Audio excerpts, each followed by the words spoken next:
Halo, selamat datang di demo untuk praktikum mata kuliah Sistem Enterprise.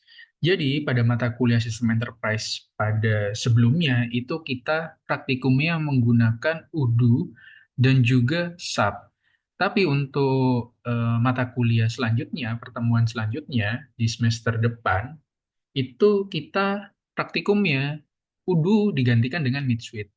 Jadi, Midsuite plus SAP, seperti itu. Nah, apa sih Midsuite? Jadi Midsuite itu merupakan sebuah ERP yang dikembangkan oleh alumni SI sendiri. Namanya Pak Depta sebagai CEO-nya. Nah, Midsuite ini basisnya itu dari ERP yang namanya Edempier, tapi sudah dipersonalisasikan sehingga sesuai dengan kebutuhan dari penggunanya, yaitu masyarakat Indonesia, seperti itu. Nah, ini merupakan salah satu tampilan dari Midsuite. Jadi, teman-teman bisa masuk di sini, di linknya, sandbox.midsuite.com/login, seperti itu. Kemudian masukkan username dan passwordnya, lalu kita bisa login. Nah, ini merupakan salah satu area kerja dari Midsuite, di mana di sebelah kiri itu adalah ada tampilan menunya, kemudian yang di tengah di sini itu adalah tampilan home-nya, di mana area kerjanya seperti itu ya. Nah, di tampilan home ini ada grafik atau sebuah gambar saja untuk menjelaskan sebuah proses yang terjadi di ERP Midsuite. Jadi dimulai dari procurement, production, dan juga sales seperti itu. Kemudian semuanya akan dicatat menggunakan finance and accounting seperti itu. Untuk invoice-nya, accounting-nya, dan juga payment-nya akan dicatat di finance and accounting.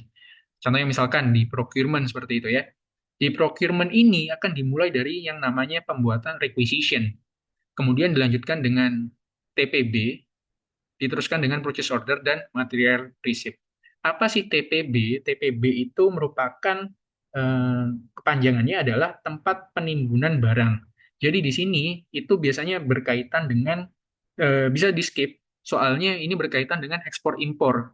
Katakanlah studi kasusnya itu kita tidak masuk sebagai ekspor dan impor. Jadi perusahaannya itu merupakan perusahaan yang lokal aja kayak gitu ya. Jadi TPB ini biasanya berkaitan dengan bersanding dengan kepabeanan dan juga perpajakan seperti itu. Jadi di proses procurement dimulai dari requisition, kemudian langsung ke purchase order dan pembuatan material receipt atau MR seperti itu. Oke, jadi untuk pembahasan pada video kali ini, kita akan membahas tentang konfigurasi awal. Tahap pertama, di mana pada konfigurasi awal di sini, kita akan membuat pengaturan kalender, pengaturan accounting, di mana di sini akan membuat chart of account atau COA seperti itu ya, pengaturan vendor, pengaturan produk, pengaturan tax atau pajak, dan pengaturan bank account, di mana di sini ada AR, AP, dan juga AP credit memo. AR itu merupakan sebuah account receivable atau penerimaan pembayaran, dan AP itu merupakan account payable atau melakukan pembayaran. Di sini disebutnya sebagai hutang seperti itu ya. Lalu yang terakhir ada AP credit memo. Ini untuk menerima barang yang diretur seperti itu. Nah, pada video kali ini kita akan membahas satu dan dua saja, yaitu pengaturan kalender dan pengaturan accounting. Nah, caranya kita search menunya untuk di pengaturan kalender ya. Kita search menunya yang namanya kalender year end period. Kita search di sini. Nah, di sini ini merupakan sebuah tampilan yang ada di kalender year end period, di mana setiap tahunnya kita harus membuat suatu pembukuan baru, membuat suatu tahun yang baru untuk memulai pembukuan seperti itu ya. Jadi di sini sudah dibuat dari tahun 2020 sampai dengan 2030. Katakanlah hari ini sudah akhir tahun, jadi Desember 2030, maka saya harus melakukan pembukuan untuk beralih dari tahun 2030 ke 2031. Gimana caranya? Caranya adalah klik year di sini, kemudian tambah. Ini kan sudah 2030. Kalau lihat di tahun berikutnya atau sebelumnya, itu diklik geser kanan sini, geser kiri seperti ini. Ini tahun 2029, 2028, dan seterusnya. Seperti itu. Nah, kita sudah di penghujung tahun 2030, sudah di bulan Desember. Kita mau buat pembukuan di Januari 2031. Gimana caranya? Kita klik Alt N atau plus new ini. Lalu di sini kita muncul tampilan client, calendar, organization, dan juga year. Nah, organization-nya ini bisa diisi bintang atau semua organisasi yang berdampak. Kemudian untuk year-nya di sini kita tuliskan 2031. Oke. Description-nya ini bisa dikosongi, bisa diisi.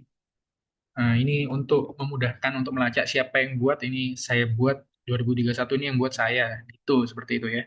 Lalu kemudian untuk create periods. Jadi di sini kita akan membuat generate bulan-bulannya dari mulai Januari sampai dengan Desember. Create periods. Nah, untuk start date-nya dimulai dari tahun 2031. Berarti di sini klik 2031, bulannya Januari, tanggalnya tanggal 1. Untuk date formatnya bisa menyesuaikan, lalu diklik OK di sini. Nah, dia akan generate mulai dari bulan Januari sampai dengan bulan Desember. Nah, ini year-nya sudah dibuat 2031, Januari sampai dengan 12 Desember seperti itu ya. Nah, ini sudah dibuat 12 record, dibuat 12 period. Nah, lalu untuk membuka pembukuan atau menutup pembukuannya, jadi katakanlah tadi kita udah sepakat kita sudah di penghujung tahun Desember 2030. Maka sekarang minggu besoknya itu adalah 2031 seperti itu ya. Maka kita akan membuat pembukuan yang baru, kita buka tanggalnya seperti itu. Nah, period action-nya berarti open period. Nah, berarti ini nanti bisa dimulai tanggal pembuatannya. Diklik OK seperti itu. Nah, ini untuk setting dari kalender year and period. Lalu berikutnya, kita akan masuk ke tahapan yang nomor 2, yaitu konfigurasi accounting. Nah, ini kalender sudah beres. Berikutnya yang kedua yaitu pengaturan accounting. Nah, di pengaturan accounting ini kita akan membuat chart of account atau COA seperti itu. Nah, apa sih chart of account itu? Chart of account itu merupakan sebuah daftar akun yang dimiliki oleh perusahaan yang digunakan untuk mengidentifikasi dan mengelompokkan pencatatan transaksi untuk laporan keuangan. Jadi di sini kita berkaitan erat dengan accounting seperti itu ya, akuntan. Nah, fungsinya untuk apa? Untuk mempermudah penyusunan laporan keuangan bagi akuntan. Seperti itu. Gimana sih syaratnya membuat COA atau chart of account? Syaratnya adalah yang pertama, nomor kode akun itu harus unik. Jadi nggak boleh redundan seperti itu ya. Nah, lalu yang kedua, itu berupa angka biasanya. Sudah ada standarnya. Jadi kita tinggal mengikuti. Nah, kemudian yang ketiga, dikelompokkan sesuai dengan parent-nya. Nah, jadi sebenarnya nggak perlu bingung, teman-teman.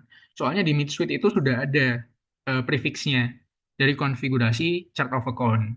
Tapi kita juga harus tahu gimana caranya, katakanlah kita mau buka bank baru. Nah, caranya gimana kita setting chart of account-nya. Jadi harus paham kalau misalkan buat bank itu berarti 112 seperti itu. Itu salah satu kodenya. Nah, jadi kita bahas ke persamaan dasar akuntansi. Jadi persamaan dasar akuntansi itu aset sama dengan liabilitas ditambah ekuitas. Nah, ini persamaan dasar dari akuntansi. Aset itu apa? Aset itu merupakan sebuah sumber daya yang dimiliki perusahaan. Misalnya gedung, mobil, merek dagang, dan lain sebagainya. Nah, apa itu liabilitas? Liabilitas merupakan sebuah kewajiban yang dimiliki perusahaan, seperti hutang, pinjaman bank, dan lain sebagainya. Ekuitas itu merupakan sebuah modal atau kekayaan perusahaan. Nah, dalam chart of account, ini semua itu punya kodenya masing-masing. Contoh misalkan aset. Aset ini kodenya dimulai dengan angka 1, seperti itu. Liabilitas atau liability, ini kodenya 2, angka 2. Ekuitas atau modal, ini kodenya 3, seperti itu. Nah, kita coba masuk saja ke Midsuite-nya, namanya account element. Account element. Di menu. Nah, seperti yang sudah dijelaskan tadi, aset itu kodenya 1. Di sini 1 kan. Lalu kemudian yang berikutnya ada yang namanya liabilitas. Liabilitas itu kodenya 2, dimulai dari angka 2. Ini untuk menghitung hutang, hutang usaha, hutang lokal, hutang impor, hutang karyawan, untuk gaji gitu ya. Dan juga pinjaman bank. Lalu modal atau ekuitas itu kodenya adalah 3 angkanya. Nah, search key-nya di sini 3 modal seperti itu. Nah, gimana caranya kalau misalkan kita mau membuat bank account? Nah, untuk bank account itu masuk ke dalam aset seperti itu. Nah, kita buka asetnya sih. Nah, kita mau buka bank. Nah, jadi di sini aset itu juga ada macam-macam. Ada aset lancar, aset tetap, dan juga aset lainnya. Jadi ini kan kode aset itu kan satu, aset lancar itu juga satu, aset tetap itu dua, aset lainnya itu tiga. Berarti kalau kita mau buat eh, aset lancar berarti satu satu, satu satu. Kode search key-nya satu satu. Lalu dari aset lancar itu ada macam-macam, ada kas, bank, investasi. Nah, kas itu berarti satu satu satu itu kas. Satu satu satu. Kalau bank satu satu dua, satu satu dua seperti itu. Nah, ini merupakan bank. Katakanlah kita mau membuat bank yang baru seperti itu ya. Di sini udah ada bank apa aja sih? Oh, di sini ternyata sudah ada bank BCA, bank BCA USD, bank BCA CNY gitu ya, dan seterusnya. Kita mau buat bank yang baru seperti itu. Gimana caranya? Nah, kita lihat dulu kode yang sudah ada itu banknya apa aja. Kode yang sudah ada banknya itu di sini ada apa aja sih banknya? Oh, ini udah ada 11201. Jadi BCA itu semuanya dimulai dari ini kan 112 itu merupakan salah satu kode untuk bank. TT 01. 01 ini kode nama banknya, Bank BCA 01. Menurut TT 01 ini untuk Bank BCA yang awal seperti itu ya. Contoh misalkan 01 ini untuk rupiah, 02 ini untuk USD, 03 ini untuk CNY. Nah, lalu katakanlah mau buka bank baru. Di sini contoh banknya CTBC. Nah, berarti ini langsung 02. Soalnya sudah beda lagi ini. Bukan Bank BCA, tapi Bank CTBC. Nah, ini 02. Kode setelah titik 112 titik 02 seperti itu. Dan seterusnya. Oh, ini ternyata sudah ada 112 02 03. Berarti Bank Mandiri ini merupakan bank yang terakhir. Jadi kalau misalkan kita mau buka bank baru, berarti kode yang di generate atau search key-nya 112 titik 04 titik 01. Katakanlah kita mau buka bank yang namanya Bank Jatim seperti itu ya. Maka langkah yang dilakukan itu adalah klik elemen value di sini, lalu kita buka bank, lalu klik plus di sini. Karena bank itu dimulai dari 112 titik, karena tadi itu sudah ada Bank BCA 11201, 11202 Bank CTBC, 11203 Bank of China, 11204, 11205, maka berikutnya 11206 gitu. 01, 02, 03, 04, 05, 06. Titik 01 seperti itu.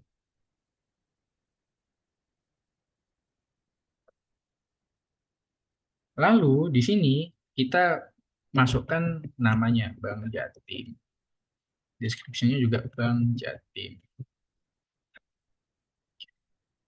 Nah, lalu setelah itu kita sudah buat search key-nya seperti ini, kemudian nama banknya, lalu kita bisa mengubah account type-nya. Account type-nya karena ini merupakan sebuah aset, bank itu merupakan sebuah aset, maka account type-nya diubah dari expense menjadi aset. Seperti itu. Jika sudah, maka bisa di-save.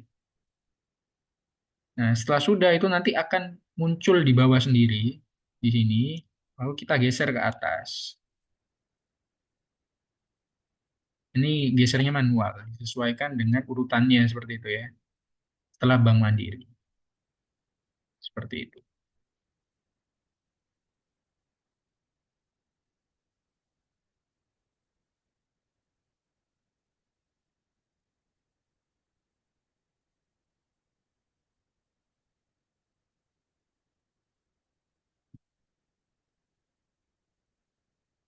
Oke, kita sudah membuat dari pengaturan kalender dan juga pengaturan accounting. Maka untuk video selanjutnya, kita akan membahas tentang pengaturan vendor, produk, teks, dan juga pengaturan bank account.